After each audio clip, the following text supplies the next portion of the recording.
नमस्कार दोस्तों, मेरा नाम है विपुल और आप देख रहे हैं made for civil services.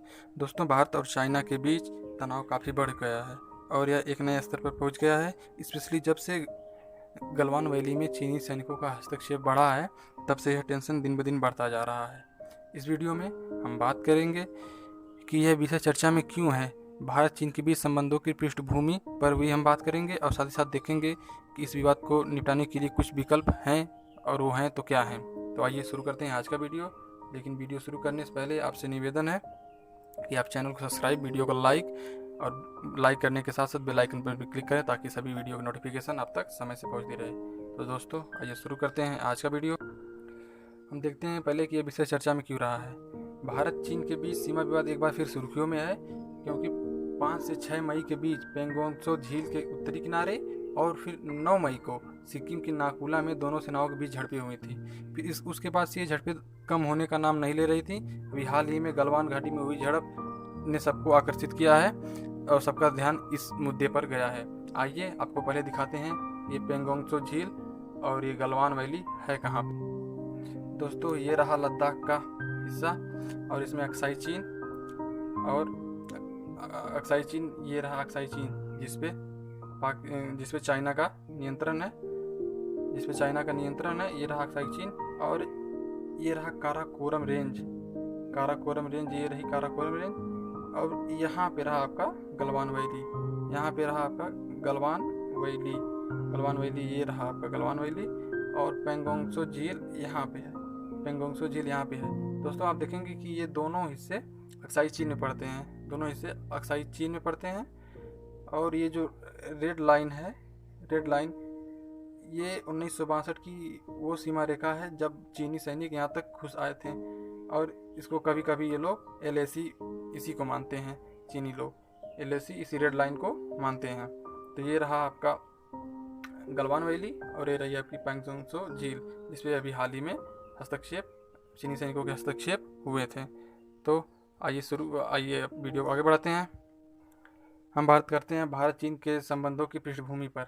Bharat चीन को तब से सपोर्ट कर रहा है जब से उसको आज़ादी मिली है। चीन को राजनीतिक मान्यता दिलाने में मदद करने वाला भारत पहला गैर साम्यवादी देश था। 1954 में भारत और चाइना के बीच पंचशील समझौता हुआ। फिर 1955 में बांगडुंग सम्मेलन में दोनों देशों ने एक दूसरे को सहयोग किया। 1955 के बांगडुंग सम्मेलन में तत्कालीन प्रधानमंत्री जवाहरलाल नेहरू और चाइना के प्रधानमंत्री में सहयोग हुआ था। 1957 की शुरुआत में हिंदी चीनी भाई सरीके जो संबंध थे उनमें दरार आने लगी थी और इसका कारण था सीमा विवाद और तिब्बत समस्या, इसका जो अहम वजह थी।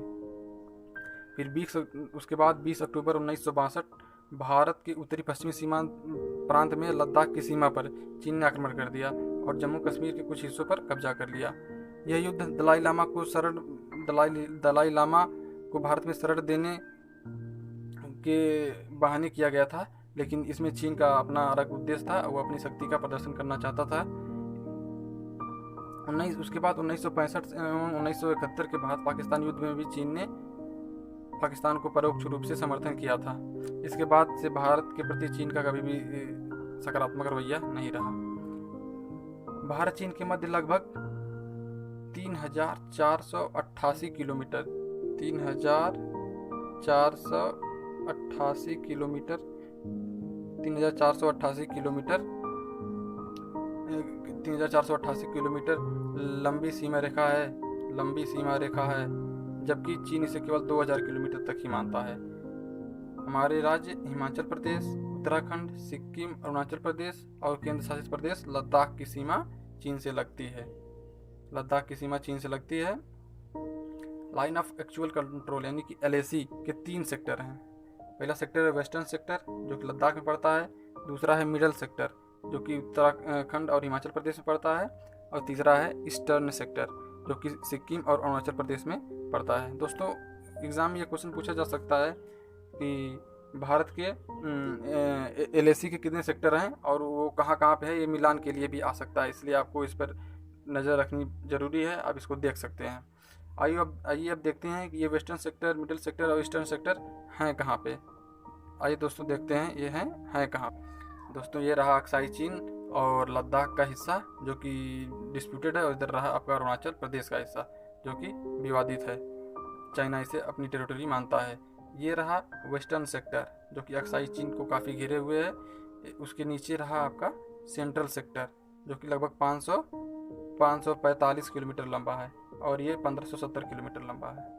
उसके बाद ये रहा आपका यहाँ से यहाँ तक।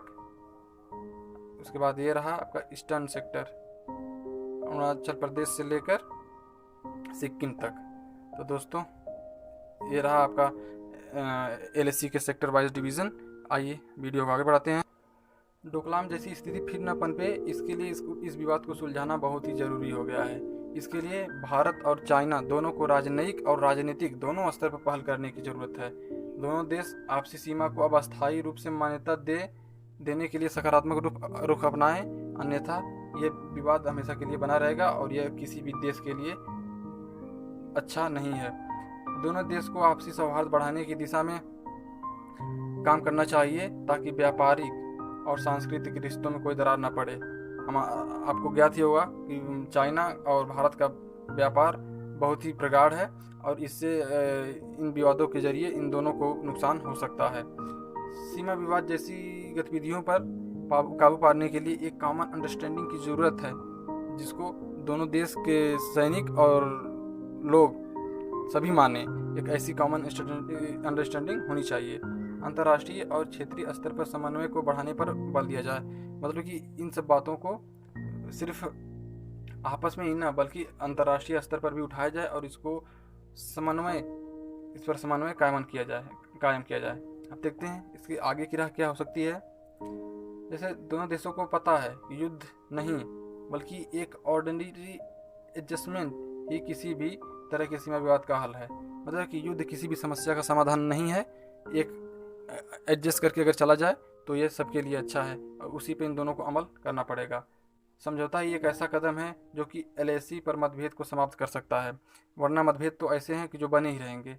आगामी समय में भी किसी सीमा विवाद से बचने के लिए दोनों देशों के बीच सीमाओं को परिभाषित किया जाना चाहिए, उनका सीमांकन किया जाना चाहिए, और उनको अगर सही नहीं है एक दूसरे के साथ समझौता करके बैठ के उनका फिर से परिसीमन किया जाना चाहिए, ताकि इस समस्या का पूर्ण रूप से निदान हो सके।